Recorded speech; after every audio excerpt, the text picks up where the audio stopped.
Yeah, some people who came through this experience you did, or who were your contemporaries, even if they weren't engaged in the same way you were, uh, dedicated their lives to this kind of political activism.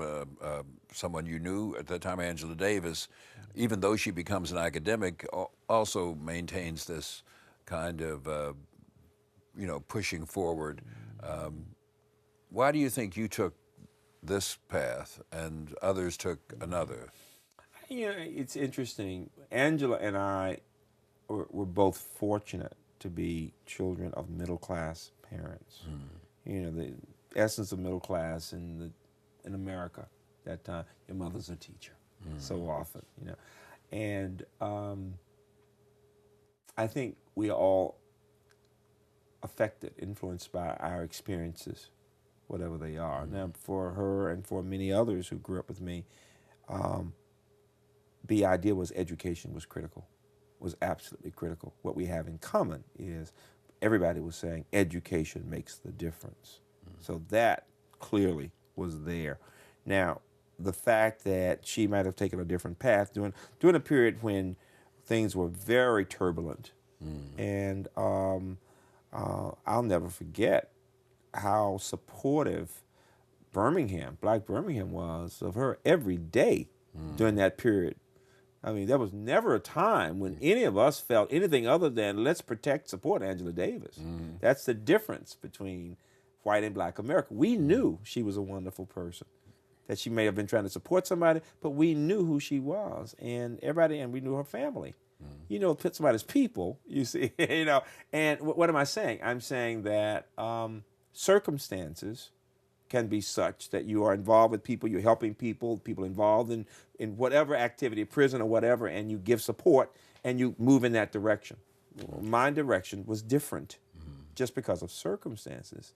I've always been high school, college, grad school, going to teach at a university, so I've always been primarily in universities and trying to get universities to reach out to communities to get involved in that way, but did not have the same kind of path as others who might have moved out of the institution, out of universities, to do more social activism and those kinds of things. Now, is Condoleezza Rice a contemporary? Yeah, she's and different. You knew her growing up at the same time? She was a little girl. I think it remarkable that you, Angela Davis, Condoleezza Rice, knew each other at some period in your lives. Yes, and Condi was about 4 years younger. Her father was my high school counselor.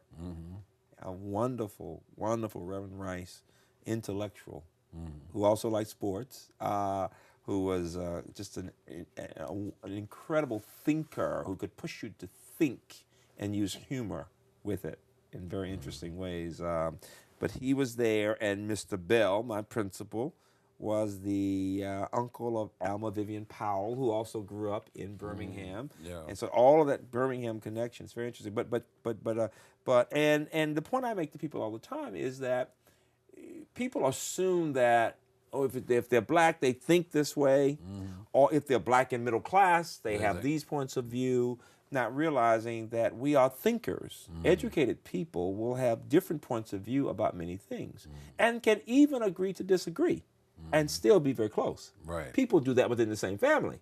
Husbands and wives maybe belong to different parties, but people forget that broadly when thinking about middle-class Black people growing up in Birmingham, for example, that we can be very close, supportive, and yet have different points of view on different things. What we had in common in all those situations, the power of education to transform lives. And that's a theme you're going to find in any of those families. Yes, and it's remarkable to me that your parents had been teachers. Condoleezza Rice's father was a counselor. Colin Powell's wife's uncle is involved in education. There's a PhD thesis hidden here someplace. Let's move on.